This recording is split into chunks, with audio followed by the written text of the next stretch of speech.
Hello my dear friends, this is Akanksha Singh. Welcome you on YouTube channel Way to JRF. कैसे हैं आप सब? आज का टॉपिक है रिसोर्स मैनेजमेंट। स्पेशली हम बात करेंगे आज मैनेजमेंट के बारे में और ये लेक्चर नंबर 14 है। इसके पहले के लेक्चर्स अगर आपने नहीं देखे हैं तो ज़रूर देखिएगा और उसका पूरा प्लेलिस्ट है तो आप उसको भी चेक कर सकते हो। उसका लिंक डिस्क्रिप्शन में मिल जाएगा आपको। I am pursuing my PhD from Vasantrao Naik, Marathwada Agriculture University, Maharashtra, and I had qualified both NET and SRF. And अगर आप चैनल पर नए हैं या अभी तक आपने चैनल सब्सक्राइब नहीं किया है तो प्लीज़ चैनल को सब्सक्राइब ज़रूर कर लीजिएगा।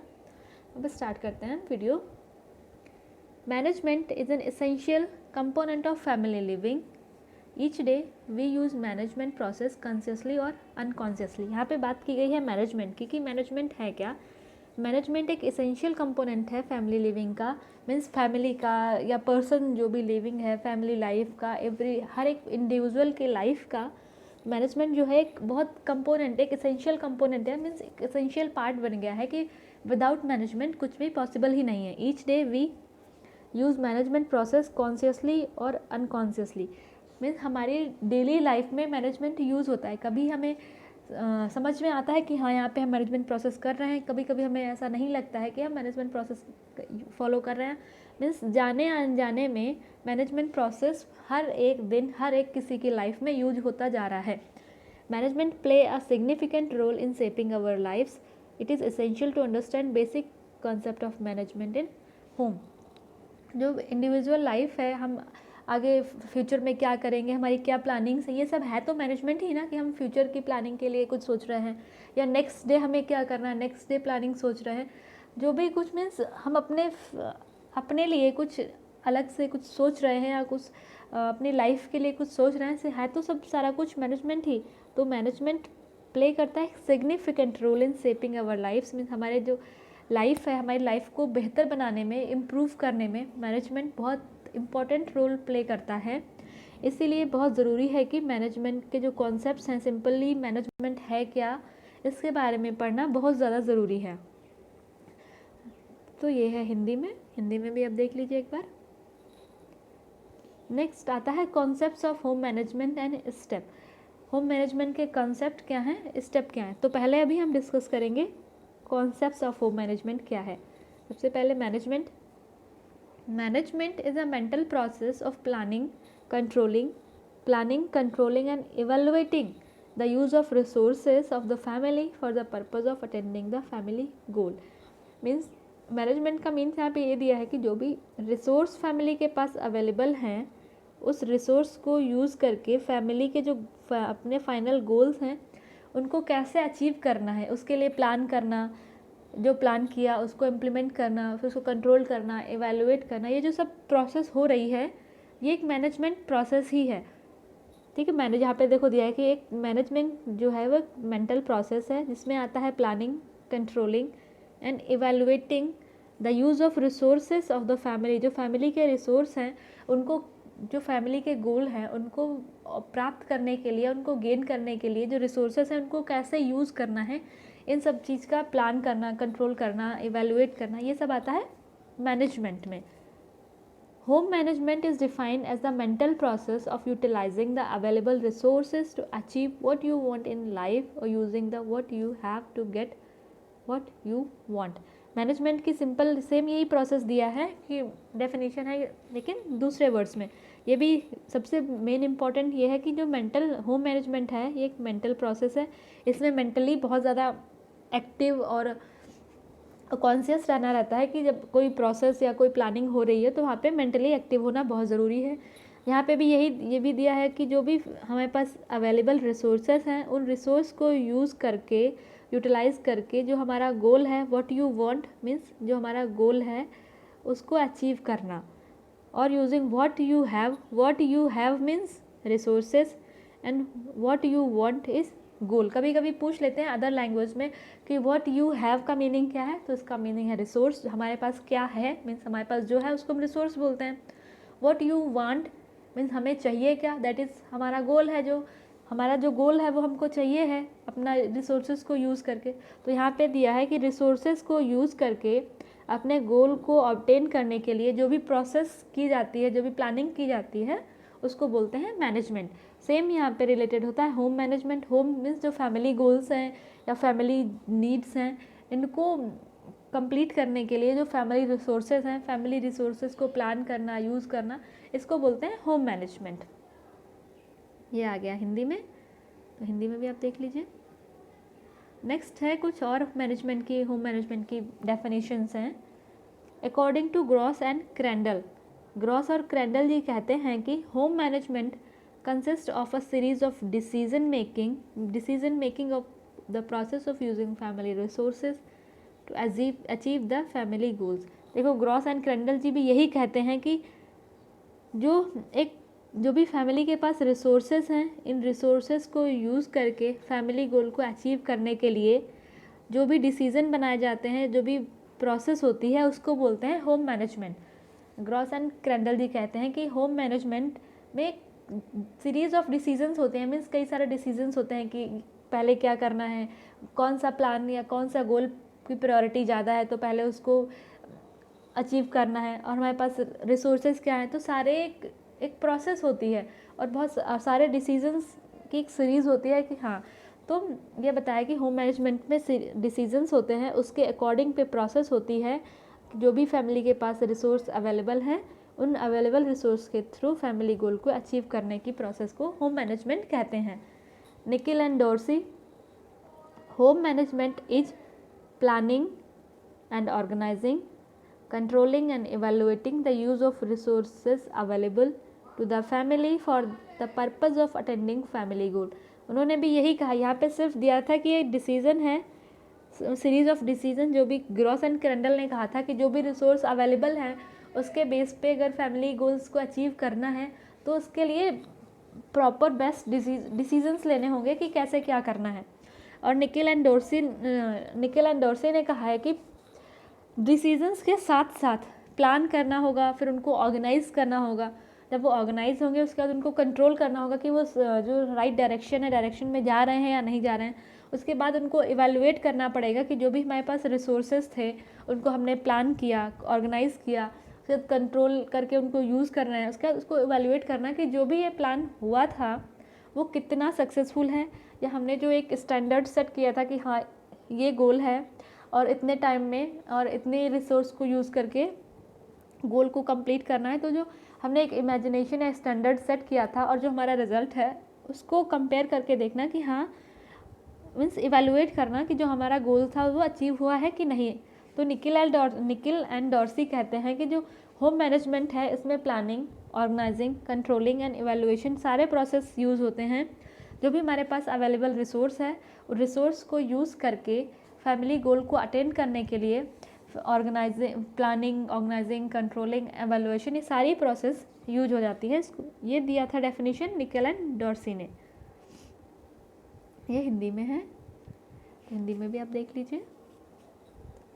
नेक्स्ट आता है concept related to home management are values, standards, resources and goals which are interrelated. जो कॉन्सेप्ट हैं होम मैनेजमेंट के वो है वैल्यू, स्टैंडर्ड, रिसोर्सेज एंड गोल।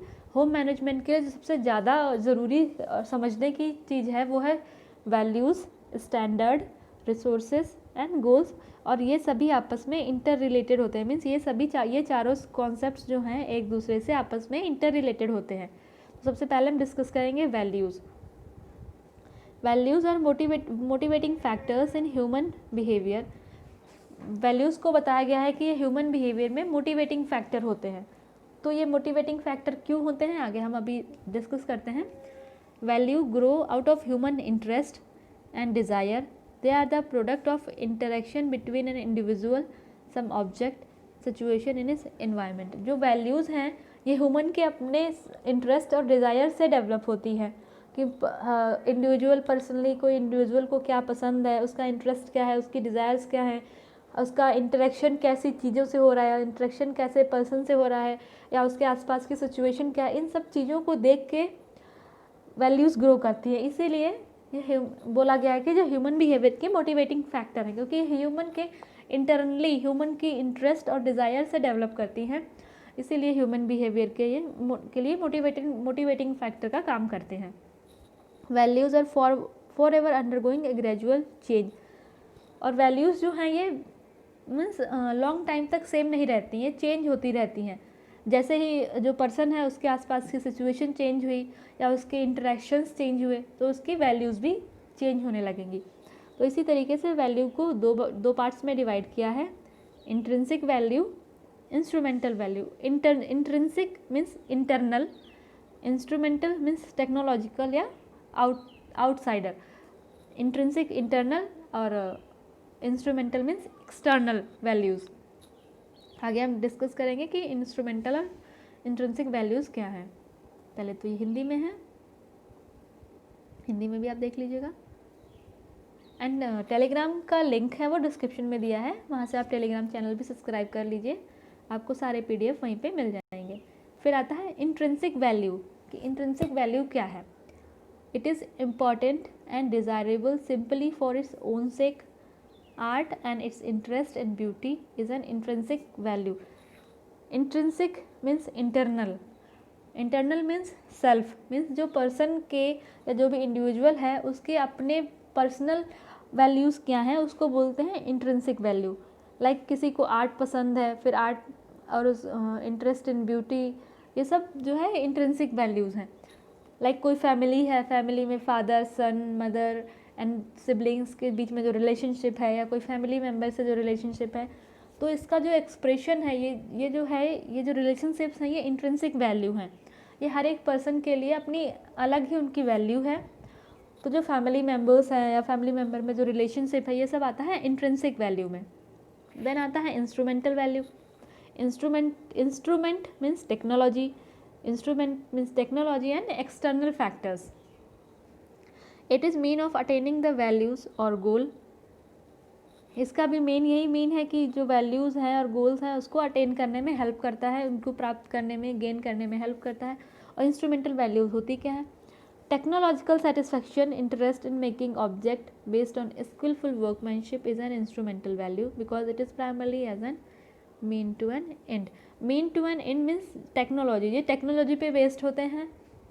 इसमें जो भी कुछ ऑब्जेक्ट बना रहे हैं या फैसिलिटीज़ या कुछ भी बना रहे हैं तो वो स्किलफुल मीन्स स्किलफुल और है जो एक इंस्ट्रूमेंट, जो भी चीज़ हमें रिक्वायरमेंट है या किसी चीज़ की रिक्वायरमेंट है उसके अकॉर्डिंग एक मीन्स स्किल और टेक्नोलॉजी के बेस्ड पे ऑब्जेक्ट्स बनाना और उन ऑब्जेक्ट्स के थ्रू फिर वैल्यूज़ और गोल्स को ऑब्टेन करना।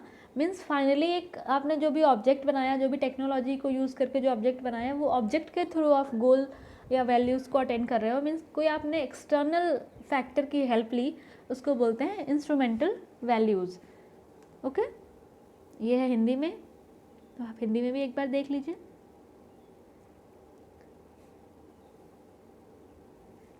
नेक्स्ट आता है some values are both intrinsic and instrumental. They are some in a way good in themselves and some way they are means to other values. कुछ values ऐसी होती हैं जो इंट्रिंसिक एंड इंस्ट्रूमेंटल फैक्टर्स, दोनों factors उसमें available होते हैं, जो कि in some way they are good and some way they are means to other values. Means ऐसी वैल्यूज़ जिनमें इंट्रिंसिक एंड इंस्ट्रूमेंटल फैक्टर्स दोनों प्रेजेंट हो और वो जो भी इंडिविजुअल है या पर्सन है उसके लिए अच्छे हों। For example, play is an intrinsic value. Play एक इंट्रिंसिक वैल्यू है क्योंकि इससे जो भी पर्सन गेम खेल रहा है या कुछ भी प्ले कर रहा है या खेल रहा है तो वो इन्जॉय कर रहा है और अपने टाइम जो उसके पास एक्स्ट्रा टाइम था उसको उसमें स्पेंड कर रहा है। और साथ ही साथ अगर कोई फिज़िकल एक्टिविटी या कोई फिज़िकल प्ले हो रहा है तो उससे हेल्थ भी इम्प्रूव होगी, तो ये हो जाएगा एक्सट्रिंसिक फैक्टर। मीन्स इंटरनली उसको खुशी मिल रही है, वो इन्जॉय कर रहा है, दैट इज़ इंटरनल वैल्यू। और वही फिज़िकल जो प्ले हो रहा है, फिज़िकल एक्टिविटी हो रही है, उससे उसकी जो हेल्थ है वो भी इम्प्रूव हो रही है, तो ये हो गई एक्सटर्नल वैल्यू। तो प्ले एक ऐसी वैल्यू है जो जिसमें इंट्रिंसिक एंड इंस्ट्रूमेंटल दोनों फैक्टर्स प्रेजेंट होते हैं। तो हिंदी में है ये। देन आता है standards. These are more specific either than goal और वैल्यूज़। जो हमारे गोल्स और वैल्यूज़ होते हैं, स्टैंडर्ड जो है इनसे ज़्यादा डेफिनेट और ज़्यादा क्लियर होते हैं। And definite related to some particular things और एरिया। और ये कोई जो स्टैंडर्ड्स होते हैं किसी पर्टिकुलर थिंग या एरिया से रिलेटेड होते हैं। जैसे स्टैंडर्ड ऑफ ड्रेस मीन्स कोई पर्सन है वो कैसी ड्रेस पहनता है, उसके ड्रेस पहनने का स्टैंडर्ड क्या है। देन फूड, कोई पर्सन है वो उसकी फूड चॉइसेस क्या है, वो किस स्टैंडर्ड का, उसके फूड का स्टैंडर्ड क्या है। They are two type of standard depending upon the value that have family और ग्रुप। दो टाइप के स्टैंडर्ड होते हैं जो डिपेंड करते हैं कि जो फैमिली या कोई ग्रुप है उसकी क्या वैल्यूज़ हैं। वैल्यूज़ के बेसिस पे स्टैंडर्ड जो है वो डिवाइड होते हैं। तो ये दो टाइप के स्टैंडर्ड हैं, वो हैं क्या। पहला आता है conventional standard. Conventional means traditional. These standards are fixed at any given point in the time and place, and the person changes to meet them. Conventional standard is acceptable to relatively large social group. जो ये conventional standard हैं, conventional means traditional। अब tradition है तो वो means long time हमारे generation to back generation से वो फॉलो होते आ रहे हैं स्टैंडर्ड्स। तो यही वही यहाँ पे दिया गया है कि जो स्टैंडर्ड्स होते हैं फिक्स्ड होते हैं, इन्हें पर्सन जो है चेंज नहीं कर सकता है, बट इन स्टैंडर्ड्स के लिए पर्सन खुद को चेंज करता है। Then conventional standards is acceptable to a relatively large social group. और ये जो कन्वेंशनल स्टैंडर्ड होते हैं ये लार्ज सोशल ग्रुप्स या सोसाइटीज़ में एक्सेप्टेबल होते हैं क्योंकि ये ट्रेडिशनल है, जनरेशन टू जनरेशन वही ट्रेडिशन फॉलो होते आ रहे हैं। तो सिंपली कि वो बहुत बड़ी लार्ज एरिया या सोसाइटी में एक्सेप्टेबल होंगे। और ये ऐसे ट्रेडिशनल हैं कि ट्रेडिशंस हैं कि इनको आसानी से चेंज नहीं किया जा सकता है और पर्सन को उस ट्रेडिशन के लिए चेंज होना पड़ता है। और ये बिल्कुल फिक्स्ड होते हैं। जो फिक्स्ड हो कन्वेंशनल स्टैंडर्ड्स जो हैं वो फिक्स होते हैं, इनको ट्रेडिशनल स्टैंडर्ड भी कहते हैं, फिक्स स्टैंडर्ड भी कहते हैं। They represent the customs and traditions of the geography area of exam. ये जो कन्वेंशनल स्टैंडर्ड हैं ये कोई एरिया या जोग्राफी या कोई एरिया है वहाँ के कस्टम और ट्रेडिशन को रिप्रेजेंट करते हैं, इसलिए इनको ट्रेडिशनल स्टैंडर्ड्स भी कहते हैं। Like attending wedding in a good cloth, ये कल्चर बन गया, एक ट्रेडिशन है कि अगर आप शादी में जा रहे हैं, किसी पार्टी में जा रहे हैं तो आपको अच्छे कपड़े पहनने होंगे। दैट इज़ ट्रेडिशन और culture.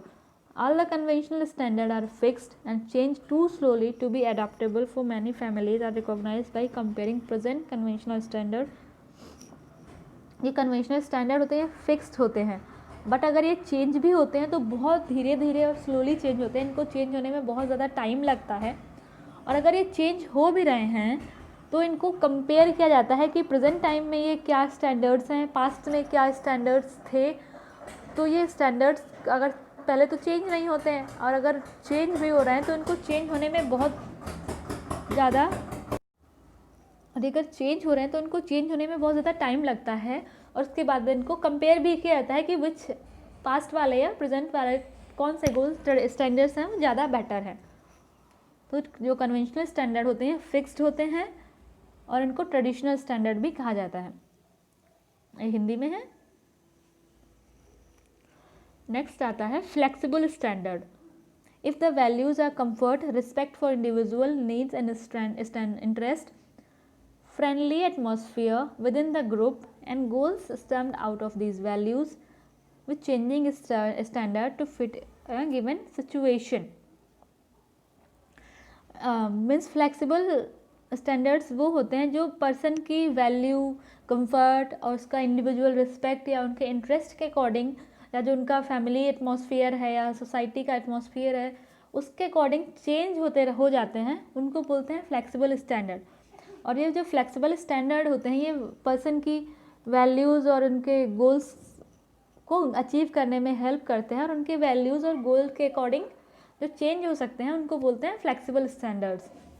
Standards are change to fit the human situation. ऐसे स्टैंडर्ड जो ह्यूमन सिचुएशन को या फिर कोई इंडिविजुअल है उसका उस टाइम क्या एनवायरमेंटल कंडीशन है, क्या उसकी सिचुएशन है, उसके अकॉर्डिंग जो स्टैंडर्ड्स चेंज हो जाते हैं, चेंज होते रहते हैं, उनको बोलते हैं फ्लेक्सिबल स्टैंडर्ड।